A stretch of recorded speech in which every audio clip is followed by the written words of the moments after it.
Senhor, em nome de Jesus, apresento diante do teu altar a vida do apóstolo João, que o Senhor possa usá-lo com poder e autoridade, Senhor, nesta manhã, como o Senhor já tem feito. Abençoe ele, abençoe a Jesus Cristo ao caminho lá no Brasil, Senhor Deus, esse ministério que passa hoje por um tempo novo do Senhor. Que eles possam crescer cada vez mais, prosperar em tudo aquilo que eles colocarem as mãos, Senhor. Abençoe a liderança, o Bispo Souza, Senhor Deus, cada pastor, cada membro, cada ovelha que ali está.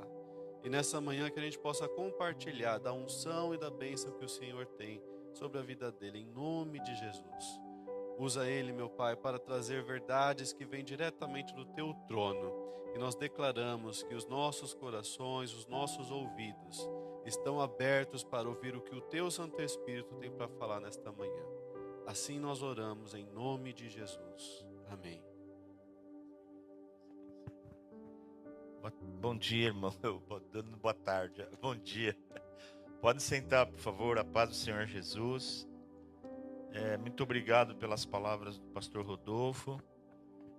Eu me sinto muito honrado de poder estar aqui com vocês. Uma alegria muito grande de nós podermos ver o pastor Rodolfo, a Luciana, as meninas. Uma alegria muito grande. Eles serviram lá no nosso ministério muitos anos. E eu posso dizer para vocês com toda a tranquilidade do meu coração, vocês têm um casal de pastores maravilhosos. E vocês vão ver. Não adianta só falar, né? O tempo vai mostrando para a gente o que é verdade e o que não é. Mas eu posso garantir para vocês, em nome de Jesus, que eles são um casal maravilhoso. Foram muita bênção para as nossas vidas. E eu agradeço muito estar aqui. Fiquei muito feliz de já tudo que Deus já fez aqui no culto com a gente. Maravilhoso, né? É um culto muito importante para nós. E eu venho orando já há alguns dias do que a gente poderia compartilhar com vocês nessa manhã. E confesso para você que faz já uns 2 meses que eu escrevo, amasso tudo, jogo fora. Escrevo, amasso, jogo fora, oro, escrevo de novo. E hoje eu consegui entender o que Deus queria fazer com a gente aqui nessa manhã. E eu fiz alguns slides que eu quero mostrar para vocês. E a gente vai pegando a Bíblia, vai dando uma olhadinha nos slides. Estou só ligando aqui o meu computadorzinho. E eu queria colocar o primeiro slide para você ali, para a gente ganhar tempo. E lá na mesa eles vão me ajudar. Não sei se você consegue ver aqui, eu não vou atrapalhar. Mas eu queria falar rapidamente com vocês sobre as festas do Senhor. Deus que você serve, o Deus que eu sirvo, é um Deus de festa. Você já percebeu que o povo de Deus é um povo alegre? Lá no Brasil a gente está passando um momento muito difícil como nação. Como igreja não, a igreja está crescendo, a igreja de Jesus. Mas como nação nós estamos passando muitos problemas. As pessoas estão trabalhando para poder comer. Para vocês terem uma ideia, vocês têm parentes lá e vocês sabem disso. Mas a gente sempre está feliz, já viu? Mesmo nos momentos difíceis a gente está feliz. Uma vez nós saímos do culto e fomos comer uma pizza.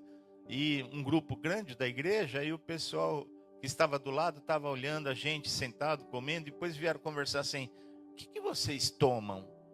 Eu falei, a gente está tomando Guaraná, Coca-Cola, né? Falou, mas por que vocês estão tão felizes assim? Vocês devem estar tomando alguma coisa diferente. Eles perguntaram para nós. Eu falei, não, essa alegria que nós temos é Jesus que está no nosso coração, não é?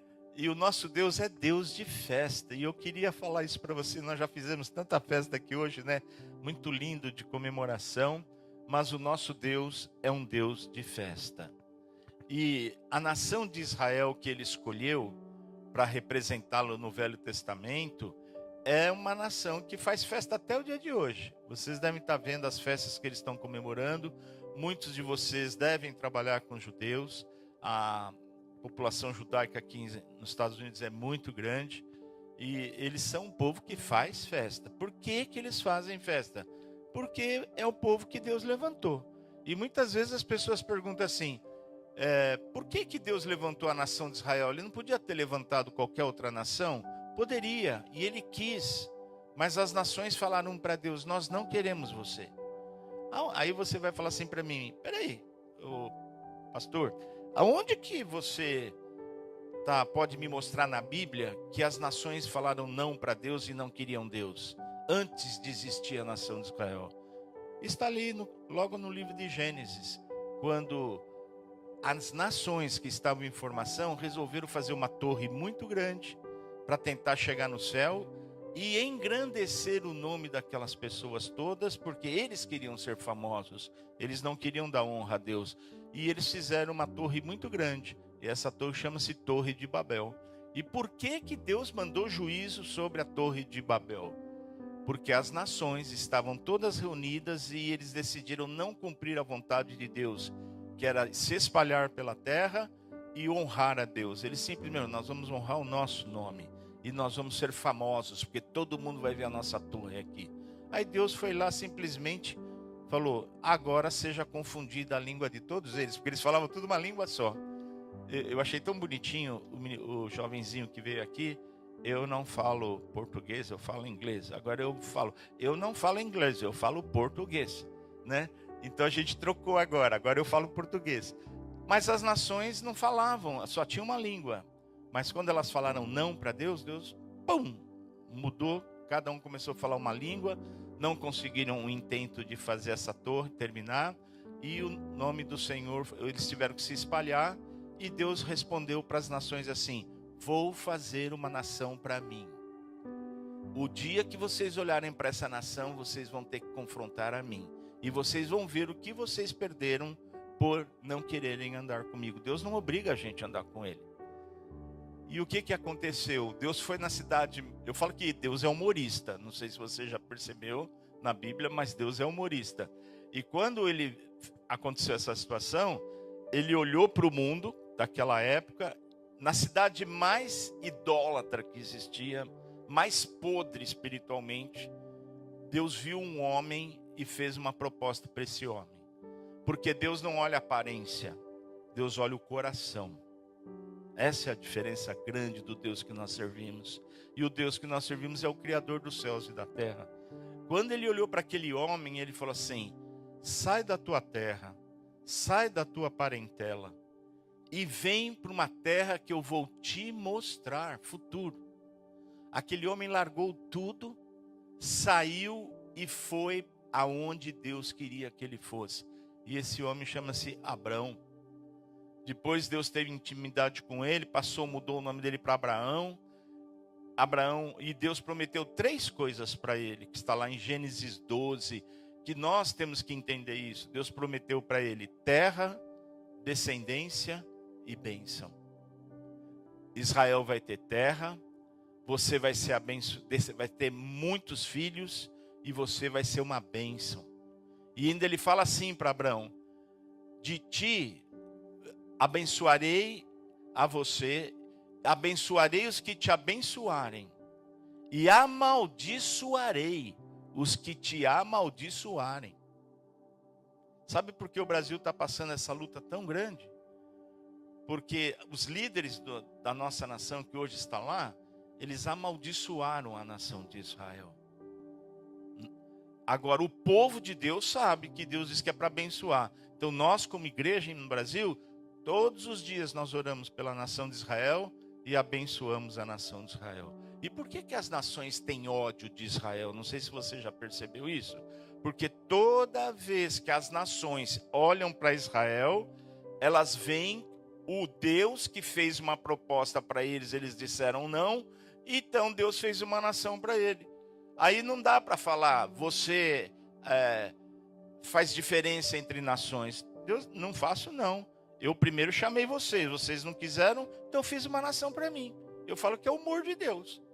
E toda vez que eles olham para a nação de Israel, as nações elas ficam enfurecidas, porque ninguém, guarda isso que eu vou te falar aqui, depois você olha lá no profeta Jeremias, ninguém vai destruir a nação de Israel, ninguém. E o profeta, quando Deus usou a boca do profeta Jeremias, diz assim: olha, Jeremias, fala para eles, quando o sol começar a despencar, quando a lua começar a cair e as estrelas todas do universo despencarem, pode ser que eu vou destruir a nação de Israel. Pode ser. Só para a gente ter uma ideia da grandeza do Deus que nos criou. E o Deus que nos criou é Deus de festa. Aí ele chegou para Abraão, depois que eles estavam se preparando para entrar na terra prometida e virar uma nação verdadeira, porque as nações já estavam estabelecidas.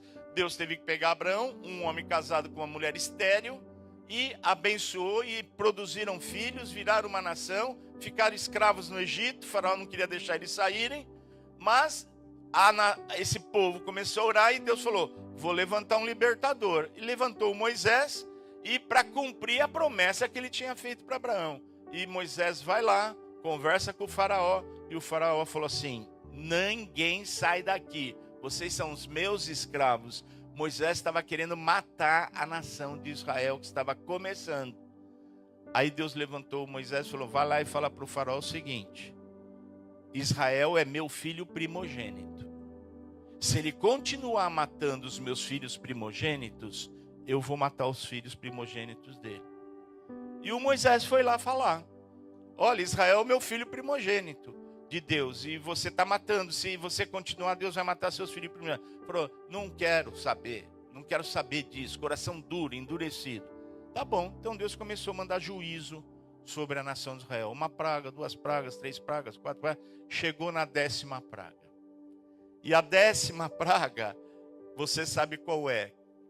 É a praga dos primogênitos. E Deus falou para a nação de Israel: eu vou matar os primogênitos do Egito. Vocês vão fazer o seguinte: vocês pegam um cordeiro, examina esse cordeiro, separa ele por alguns dias, examina um cordeiro sem defeito. Vocês vão matar esse cordeiro no 14º dia. Vocês vão chamar toda a família, ficar tudo dentro de casa. Vocês vão assar esse cordeiro nesse dia e vão comê-los. Mas agora, o sangue desse cordeiro vocês vão passar na verga e na ombreira das suas casas, porque o anjo da morte vai passar e vai matar todos os primogênitos do Egito. Mas aonde o anjo vê o sangue do cordeiro na verga e nas ombreiras, ali o anjo da morte não passa. Ele simplesmente vai fazer assim. Eu vou falar como é que está na Bíblia em inglês: pass over. Então, quando o anjo e chegou o dia da praga do Egito. O anjo veio, todas as casas que estavam com sangue para fora, o anjo não matou ninguém naquela casa, passou por cima e foi atrás de todos os primogênitos do Egito.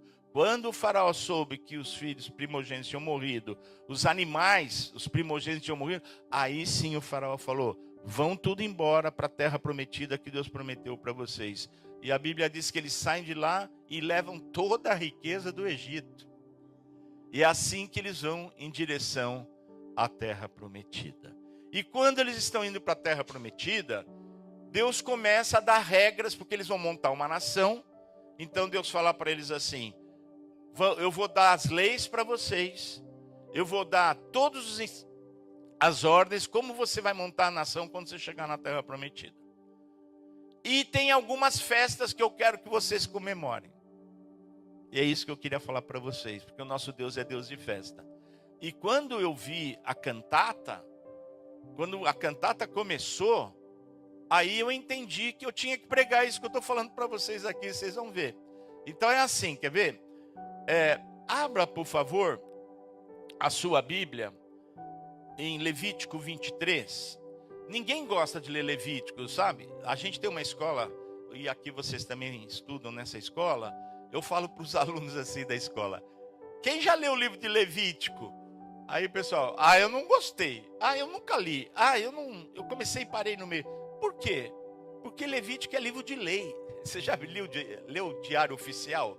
O meu pai era advogado, e quando eu ficava de castigo, eu fazia arte, minha mãe mandava eu de castigo, e ele ficava lá no escritório dele, falava assim: você vai ficar lendo o Diário Oficial.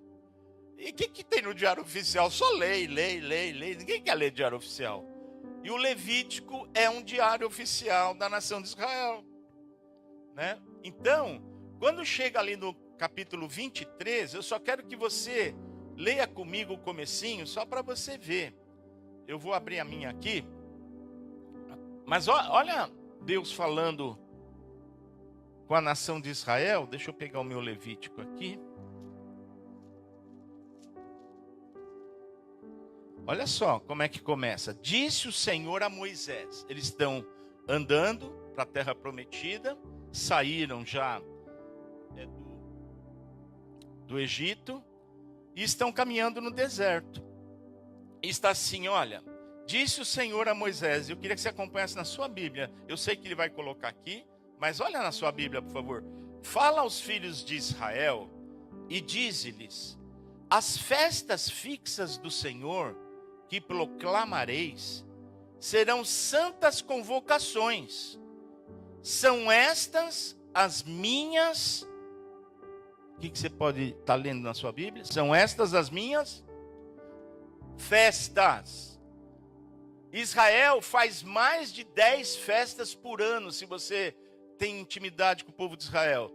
Mas tem 7 festas que essas são do Senhor.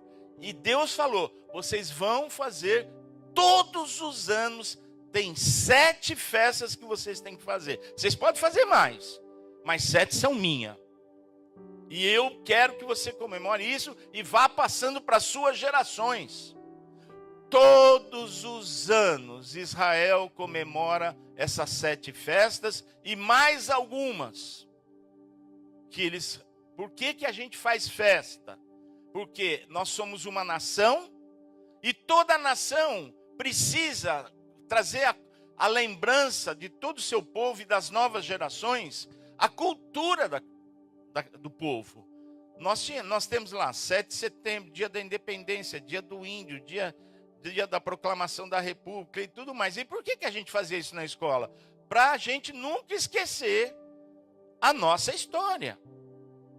E essa é a didática de Deus com o povo de Israel. E que depois passa para nós também como igreja. Deus mandou comemorar 7 festas. Claro que se você bater os seus olhos aqui, passa só os seus olhos no capítulo 23 inteirinho. Eu não vou ler, com você não tenho tempo para isso. Mas se você bater os olhos, eu vou resumir tudo para você no nosso culto antes da ceia. São 7 festas que estão aí.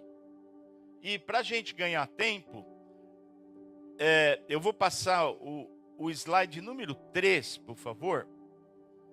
Pode passar o slide número 3.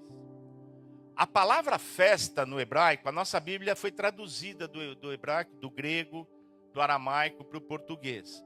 Mas a palavra festa no original é moed. E o que significa quando eu leio lá em Levítico 23? Essas são as minhas festas, essas são a minha moed.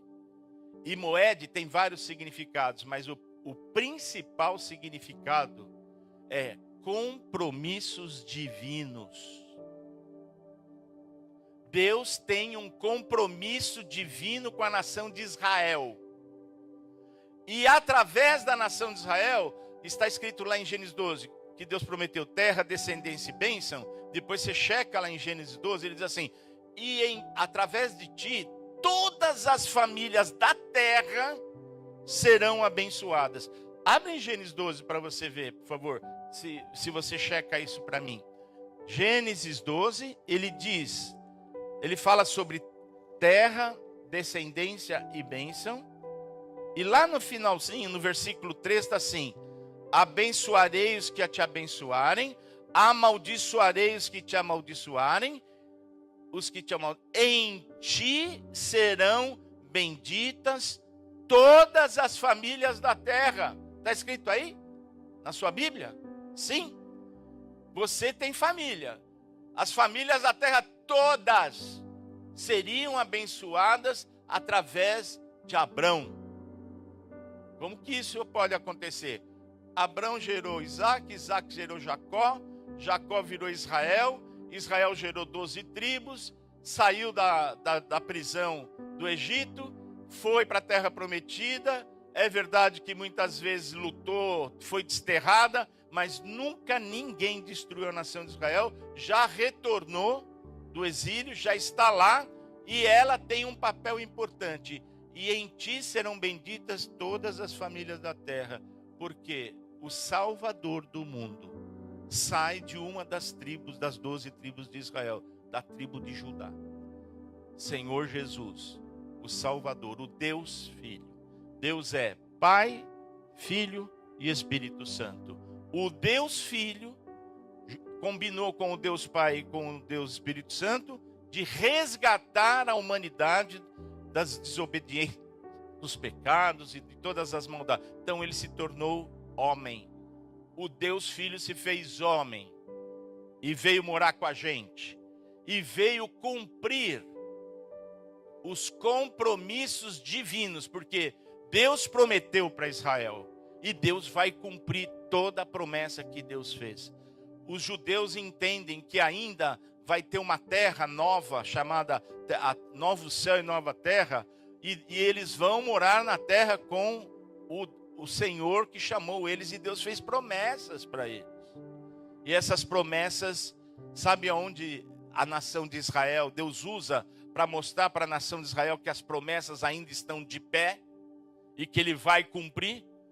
Através das festas. Então, eu vou fazer um resumo para você.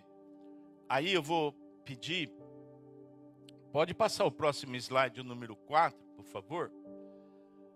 Olha só, eu pus ali, a gente usa esse slide, eu peguei lá da escola e trouxe para mostrar para você. Se você for querer contar as leis, todo mundo pensa que só tem 10 mandamentos. Não, só tem 613. Então, quando Deus fez as leis para a nação de Israel, são 613. Você imaginou ter que cumprir 613 mandamentos, leis, ordens? Se errar um, já perdeu todo o jogo. Esse era o jogo.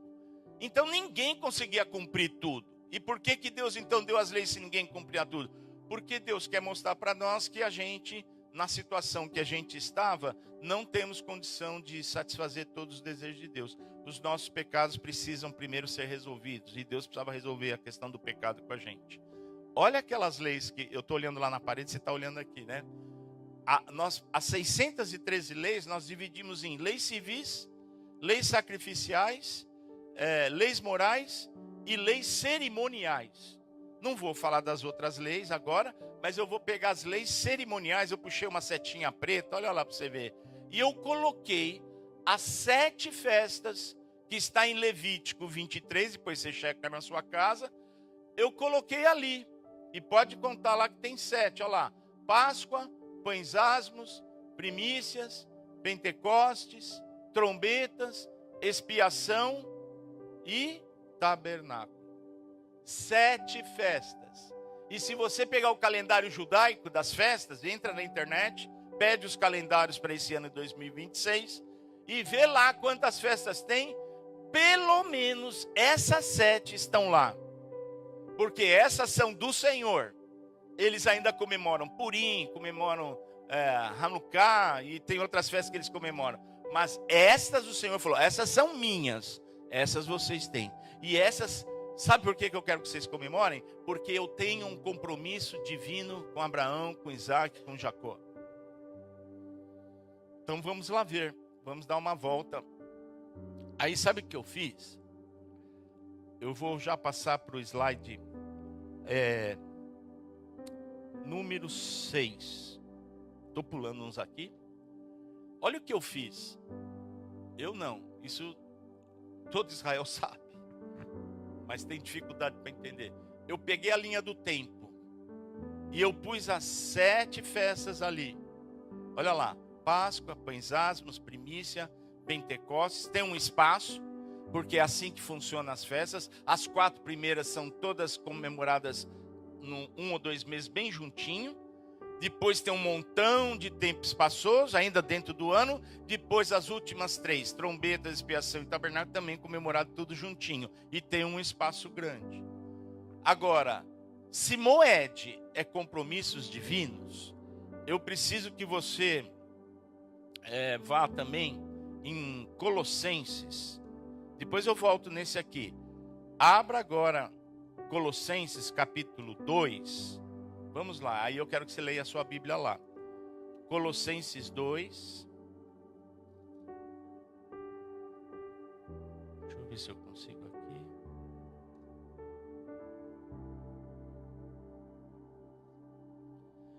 Nós vamos ler o versículo 16 e o versículo 17.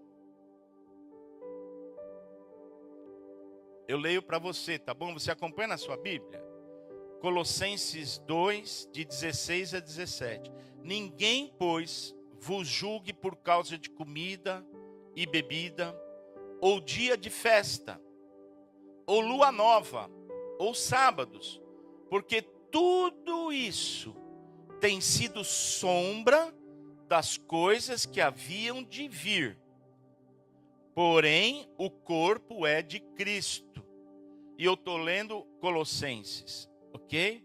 Muito bem, Paulo está falando. Vou ler uma outra versão. Eu estou lendo aqui na versão Almeida, Revista Atualizada. Se eu ler numa versão mais, assim, com uma linguagem mais simples, está assim: portanto, que ninguém faça para vocês leis sobre o que devem comer ou beber, ou sobre os dias dos santos e a festa da lua nova e do sábado. Tudo isso é apenas uma sombra daquilo que virá. A realidade é Cristo. Então, sabe o que as festas significam? Elas são compromissos divinos, mas elas são sombra de uma coisa futura. E o que é a coisa futura? Por exemplo, olha, se tivesse uma luz forte, um sol batendo ali, eu estou aqui, mas a minha sombra vai aparecer lá. Não sou eu que estou lá, lá é a minha sombra. E o que Paulo está ensinando para nós é o seguinte: as festas, as 7, são sombra de uma coisa futura. Ou seja, que quando isso está acontecendo em Levítico, Jesus Cristo só vai aparecer em Mateus. Então, todas as festas, as 7, estão apontando para o compromisso divino que o Deus Filho tem, porque o Pai e o Espírito Santo, eles comprometeram com Israel de levantar essa nação e fazer uma grande nação e trazer a verdadeira paz mundial para o mundo. Essa paz que vai aparecer daqui a pouquinho, porque vai se levantar um líder mundial daqui a pouco. E esse líder mundial vai querer fazer uma paz, porque está guerra, discussão, o mundo só está piorando, e vai piorar mais, a Bíblia diz. Mas alguém vai levantar, e os judeus vão achar que é o Messias, e não é. É um falso Messias, um falso profeta, um anticristo. Então ele não vai ser o que vai trazer a paz verdadeira. A paz verdadeira está nas 7 festas, e ela representa Jesus. Jesus é a paz verdadeira. Então, tudo que as festas estão mostrando são etapas do ministério de Jesus. E Jesus também é conhecido como o Cristo. Nós cantamos aqui hoje. O Cristo significa Messias. Jesus é Salvador. Senhor é aquele que tem toda a autoridade. E Cristo é aquele que tem toda a autoridade do universo. Então, o Deus Filho é Salvador, autoridade sobre as nossas vidas e autoridade do universo. Ele tem toda a autoridade do universo. É este Senhor, é esse Jesus que vai cumprir os compromissos divinos e vai implantar o reino eterno para nós. Então, e aonde eu enxergo isso? Nas festas. Como é que eu sei em que momento eu estou? Qual é o momento da vida cristã? Qual é o momento da vida bíblica? É só olhar para as festas. Olha como que Deus faz. Ele deixa as festas prontas e conforme as festas eles vão comemorando todo ano, é para trazer à mente deles que existe a promessa de um Messias, do Salvador. Então vamos lá ver as festas rapidinho. Hoje é domingo. Eu ouvi o pastor falando aqui. Hoje não é mais Páscoa. Páscoa já foi na sexta-feira. E a Páscoa está lá, olha. Dá uma olhada para você ver no desenho. A primeira festa é Páscoa. Ok? Então, e qual que é essa festa? Onde começou a festa da Páscoa? No dia que a nação de Israel pôs o sangue na verga da porta. Quer ver? Deixa eu mostrar isso para você. E você já deve ter visto isso aqui. Pode pôr o slide 11, por favor? Depois eu volto para esse. Olha o slide que eu vou pôr para você ver. A nação de Israel sabe o que significa isso. Se você tem amigos judeus, mostra para ele essa foto e fala: o que você acha que é isso aqui? Esse é o sangue que eles tinham que pôr na porta no dia da 10ª praga. O anjo passava, ele via o sangue, não matava ninguém naquela casa e Passover, passava por cima. Esse é o que estamos comemorando sexta-feira, Passover. A gente não comemora Easter. Easter é uma festa babilônica. A gente comemora Passover. Israel comemora Passover. Ok? Ele passou.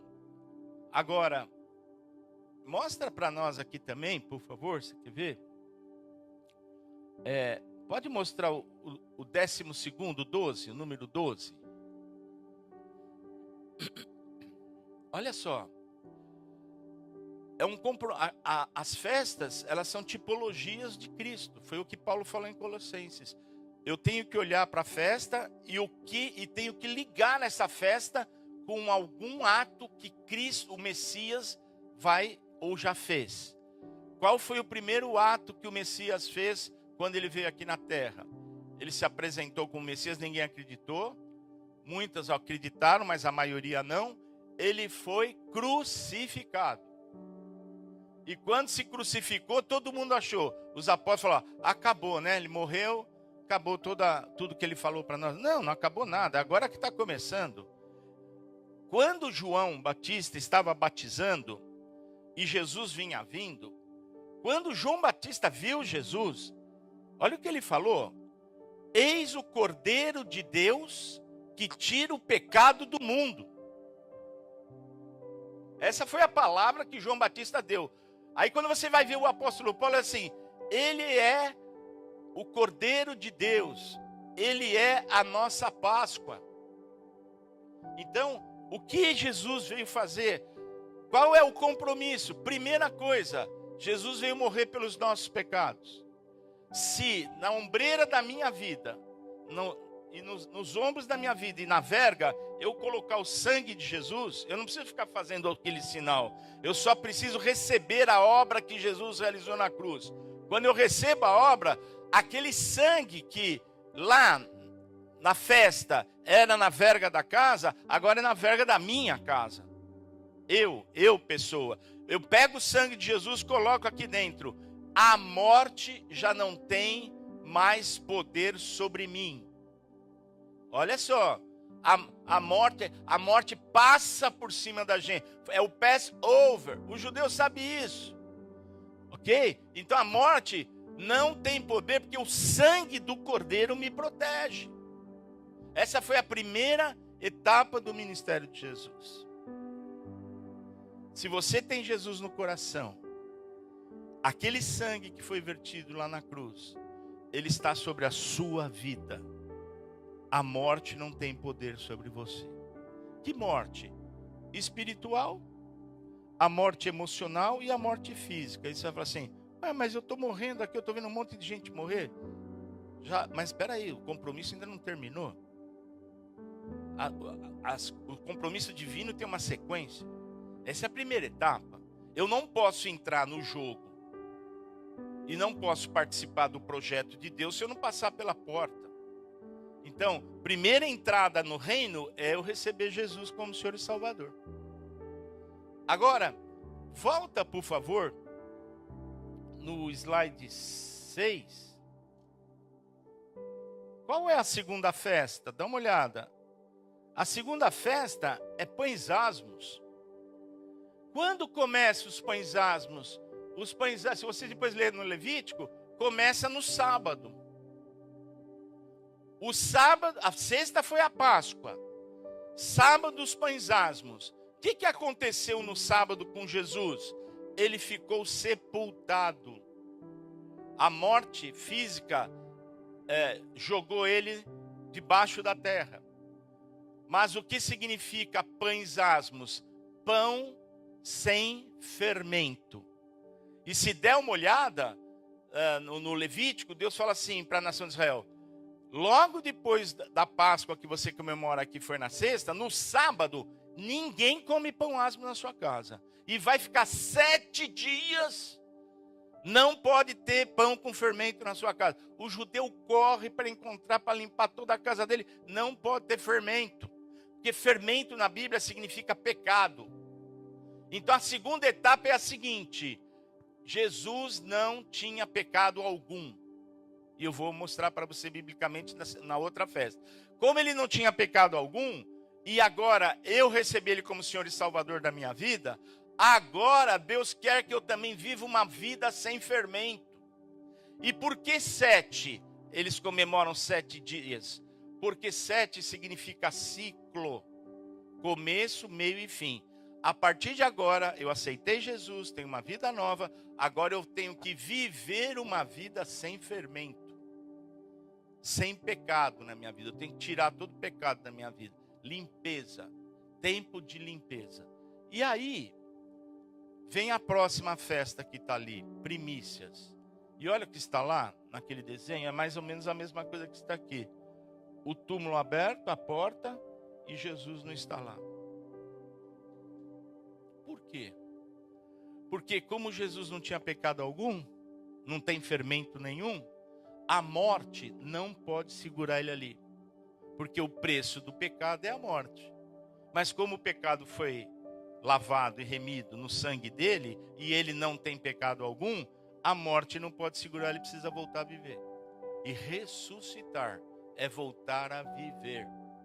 E ele ressuscitou. Por isso que a portinha está aberta lá, tá vendo? Aí ele cumpriu mais uma etapa.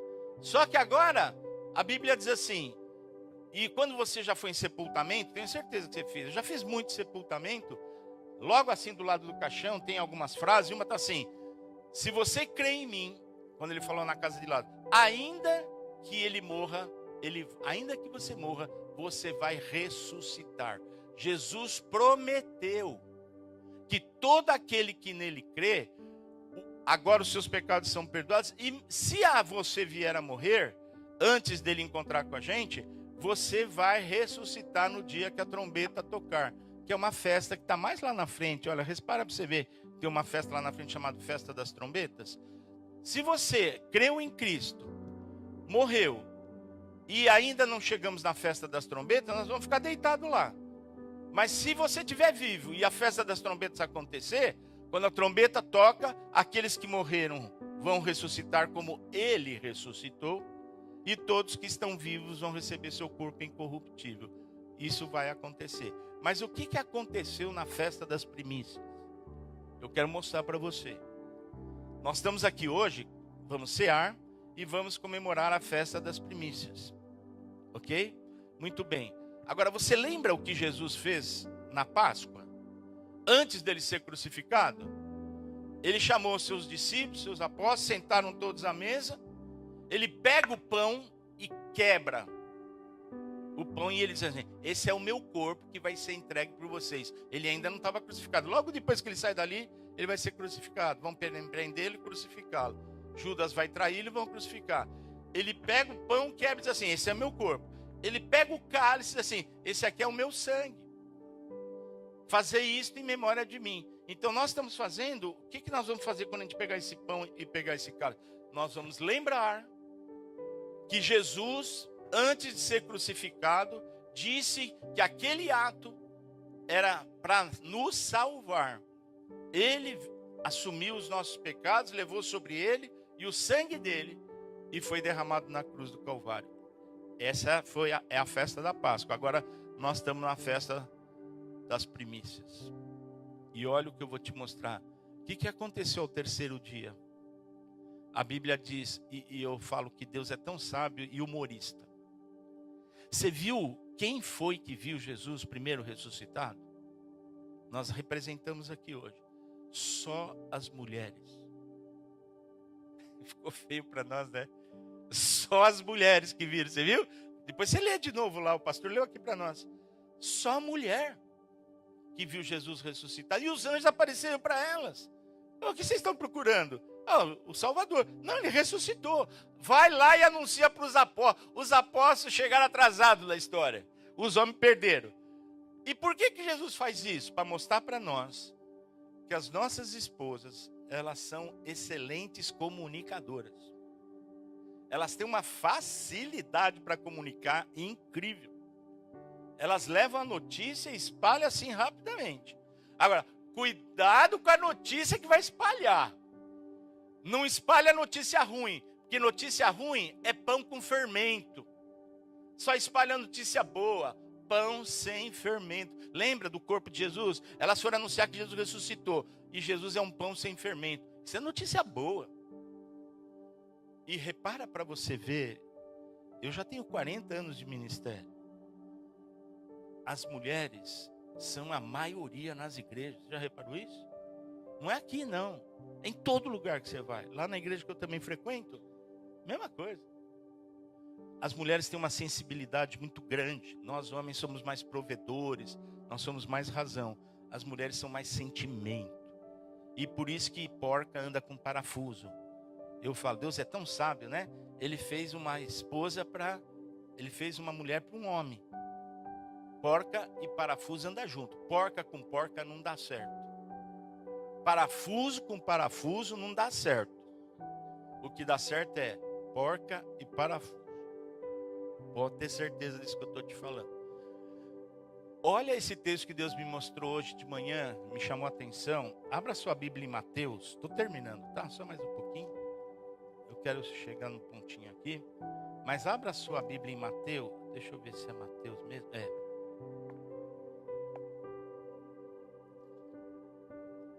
Olha o que eu vou te mostrar. Mateus capítulo 27. Está falando sobre a crucificação de Jesus. Ainda eu estou lá na Páscoa. Mas tem uma informação aqui que só Mateus registrou para nós. Jesus está lá na cruz.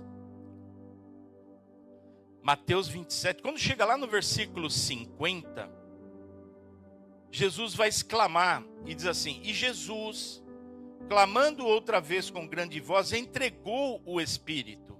Ele está na cruz. E eis que o véu do santuário se rasgou em duas partes, de alto a baixo, tremeu a terra, fenderam-se as rochas.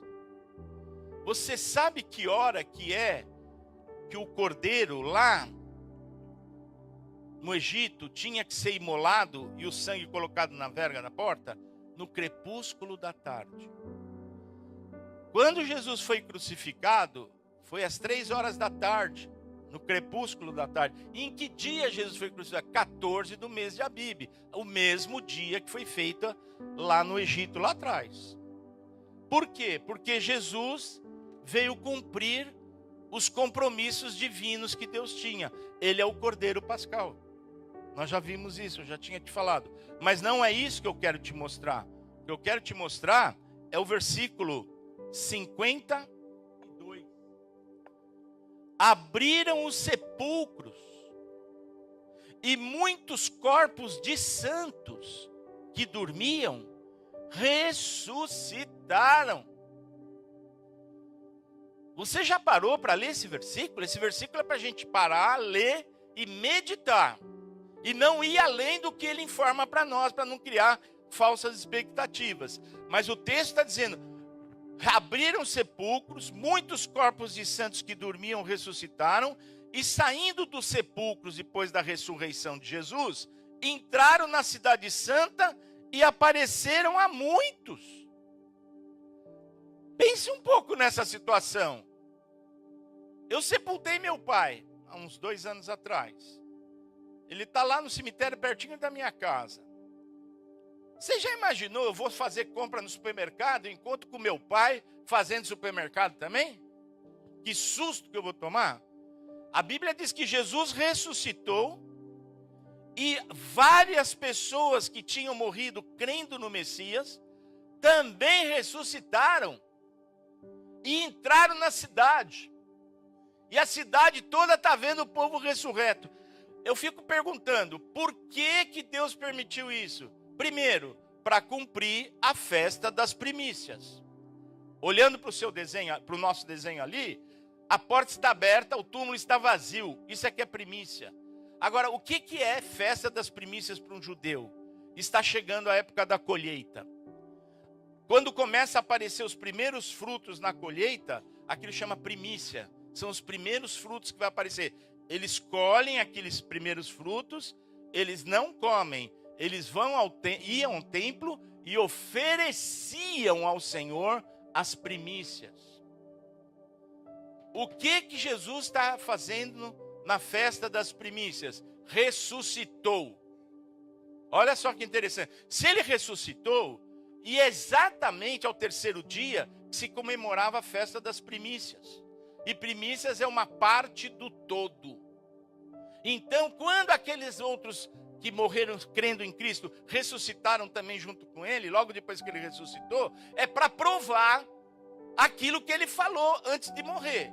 Se você crê em mim, ainda que você morra, você vai viver. A ressurreição está aprovada cientificamente, fisicamente. Isso não é uma história que me contaram. Ele apareceu a mais de 500 pessoas. Ficou 40 dias na terra ressurreto antes da próxima festa, que é Pentecostes. Não tem dúvida para ninguém que Jesus venceu a morte e que ressuscitou. Agora, e esse monte de gente que ressuscitou junto? Eu te pergunto, não tem outro versículo que conta isso, mas o Mateus fez questão de registrar isso. Lucas, né? É o Lucas, né? Sai, Mateus. É o Lucas. O Lucas fez questão de registrar. Por quê? Porque Jesus também é as primícias da nossa ressurreição. Ele e mais um grupo, uma parte do todo. Aí eu te pergunto, e o resto da colheita? O resto da colheita precisa ser colhido entre Pentecostes e trombetas. É ali que começa a igreja. Quando é que a igreja começa? Em Pentecostes. O que é a festa de Pentecostes? É troca da guarda, nós chamamos. Jesus sobe, como ele prometeu voltar para o Pai, e o Espírito Santo desce. E o Espírito Santo vai morar no coração de todas as pessoas que vão receber a boa notícia que Jesus é o Salvador do mundo. Quem foi o primeiro a pregar o evangelho nesse período do Pentecostes para ver? Pedro. E Jesus falou, eu vou te dar as chaves do reino. Ele não deu as chaves para o reino, é as chaves do reino. Ou seja, ele abriu a porta. Ok? Então, quem começou a pregar? Pedro. Quantas pessoas se converteram no dia que ele pregou? Mais de 3.000 pessoas. Aí a igreja começou. A igreja é uma plantação que precisa ser colhida. Jesus já falou, os campos já estão verdes, é hora de colher, mas os ceifeiros são poucos. Então agora, o que a gente faz? O Pentecostes vem, o Espírito Santo veio morar com a gente. Jesus voltou para o céu.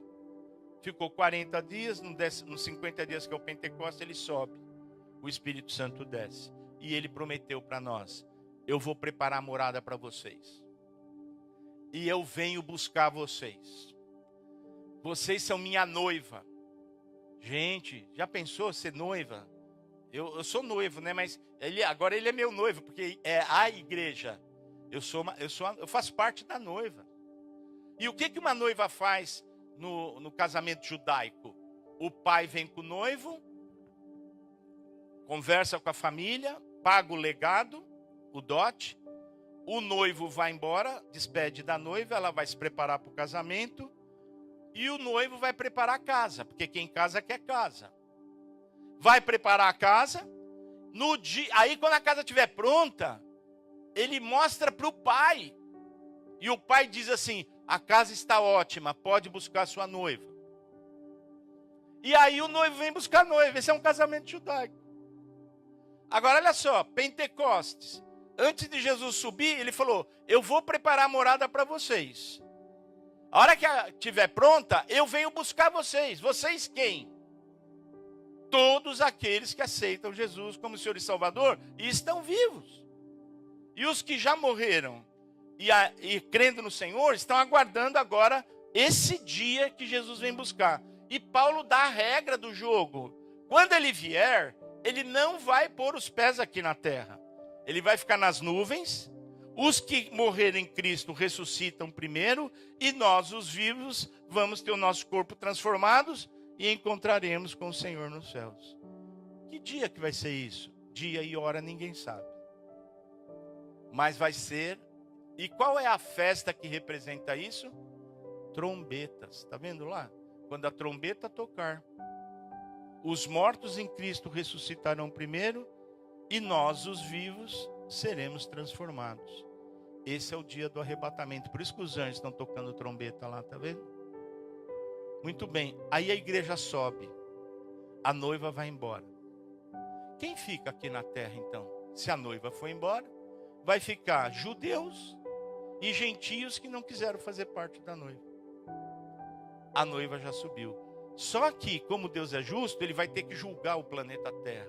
Todos aqueles que ficaram aqui vão ser julgados, porque ele já pagou o preço para não ser julgado. Agora vai ter um dia chamado Dia da Expiação. O que é esse Dia da Expiação? É o dia que Jesus vai julgar as nações, finalzinho da tribulação. Tribulação são 7 anos, 3 anos e meio e 3 anos e meio. E antes de começar a tribulação, um líder mundial vai se apresentar e fazer um acordo mundial de paz. Nesse momento a igreja deve estar subindo. E depois que ele julgar todas as nações, olha só, a expiação, agora nós vamos ter um tempo chamado tabernáculos. Ele vai tabernacular. Ele e a sua igreja vão descer, vai salvar um remanescente que vai ter da tribulação e vai estabelecer o milênio aqui na terra, para que a gente possa viver com ele e cumprir as promessas que Deus fez para Abraão, para Isaac, para Jacó. E aí estão os profetas do Velho Testamento profetizando tudo isso que você está vendo aqui. Mas olha a didática de Deus como é que é. Agora eu vou terminar. Como é que eu termino isso? Eu termino isso dizendo o seguinte, quer ver? Vamos ver o slide 7. Agora você volta para o 7, por favor. Olha só, dessas 7 festas, quantos compromissos divinos, quantos que já são cumpridos? Páscoa, pães asmos, primícias e Pentecostes. Está vendo a igreja lá? Porque a igreja começa em Pentecostes. Até quando a igreja está sendo montada? A igreja está em construção. Por isso que nossa tarefa como igreja não é só sentar aqui e assistir o culto. É ganhar almas para Jesus. Seus parentes, seus amigos, seus funcionários, né, seus companheiros de trabalho. Eles já conhecem Jesus como Salvador?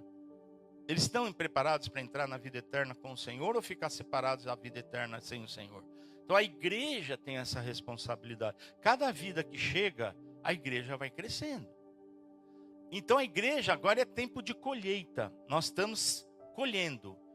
A terra é um campo agrícola e tem muito trigo para colher. É verdade que tem... Como é que é o oposto do trigo mesmo? Esqueci. Joio. É o joio. Tem muito joio, mas tem muito trigo para colher. Então a nossa tarefa é colher. Porque a colheita vai terminar. E quando termina? Quando a trombeta tocar. Quando a trombeta tocar, acabou a colheita. Então é tempo da gente trabalhar. Amém? Essa é a ideia. Eu queria passar isso para vocês. Deus colocou isso no meu coração. Porque nós estamos aqui lutando todo o tempo. Para que o reino de Deus se estabeleça. Estabeleça não, porque ele já está dentro de nós. Mas alcance outros corações. Amém? Você pode fechar os seus olhos? Eu queria orar por você. A minha pergunta, fica com seus olhos fechados, por favor. A minha pergunta é, tem alguém nesse momento aqui no nosso meio que ainda não teve a oportunidade de se posicionar, de dizer para Deus assim, olha Deus, eu creio no Senhor, eu sei que o Senhor existe, eu sei que o Senhor que me criou, e eu creio na obra que Jesus realizou na cruz do Calvário. Hoje é o dia das primícias. Jesus já ressuscitou. Eu também quero ressuscitar, Jesus. Eu também quero morar com o Senhor na eternidade. Eu achava que Jesus vinha, as trombetas iam tocar o ano passado. Eu não vim aqui marcar data de nada não, porque a Bíblia diz que não é para fazer isso. Mas sabe quando é a festa das trombetas em 2026? Entre o dia 11 e o dia 13. Então tem tempo. Se essas outras festas que passaram, exatamente naquele tempo, Jesus cumpriu até hoje as datas, provavelmente quando chegar uma das festas das trombetas que nós vamos ter para frente, pode ser que nós nos encontremos com o arrebatamento. Por que pode ser entre o dia 11 e o dia 13 a festa das trombetas? Não estou dizendo o arrebatamento. Porque a festa das trombetas, o sumo sacerdote, ele precisava olhar para a lua. E enquanto ela não aparecesse, aquele fiozinho, sabe da lua nova? Aquele fiozinho assim? Enquanto não aparecesse, ele não decretava o início da festa das trombetas. Como ninguém sabe o dia e a hora que vai aparecer o fiozinho, eles não sabiam, então ficou conhecido como o dia e hora ninguém sabe. O dia e hora que ninguém sabe é uma expressão judaica.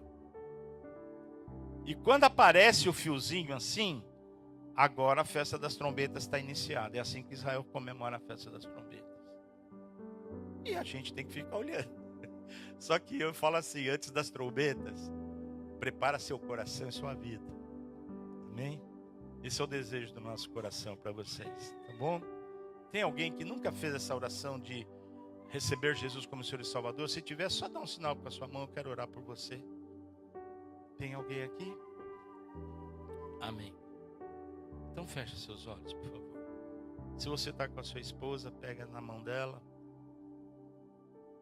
Se você está perto de alguém, dá a mão para a pessoa que está do seu lado também. Senhor, muito obrigado por esse dia que nós estamos aqui comemorando o dia da vitória sobre a morte. Quantas pessoas desesperadas tentando comprar mais alguns dias de vida aqui na terra. E o Senhor nos propôs algo muito maior, a vida eterna, na tua presença e na Nova Jerusalém. Muito obrigado, Senhor, por esse culto dessa manhã. Que o Senhor visite cada irmão, cada irmã que está aqui, cada criança. Muito obrigado por esta casa, Senhor, que tem um compromisso de levar o verdadeiro evangelho aos corações de todas as pessoas que entrarem aqui. Que o Senhor os fortaleça, que o Senhor dê graça para todos eles que aqui trabalham, a liderança que está sendo levantada. Fortalece essa casa, Senhor. E nós queremos declarar antes da ceia que nós te amamos. E te agradecemos pela obra que o Senhor realizou na cruz, o teu corpo que foi crucificado, o teu sangue que foi derramado, para que a morte não tivesse mais poder sobre a nossa vida. Obrigado pela ressurreição. Obrigado. O Senhor deixou provado para a humanidade que a morte não tinha poder sobre o seu corpo, porque seu corpo era limpo, sem pecado, um sangue puro. E todos aqueles que antes de ti morreram olhando para ti como o Messias, também alguns ressuscitaram para mostrar que a ressurreição não foi só para o Senhor, mas para todos aqueles que creem no Senhor. Nós te louvamos por isso, Senhor. Fica conosco. É o que nós te pedimos em nome de Jesus. Amém. Amém. Você pode dar uma salva de palmas para Jesus? Obrigado.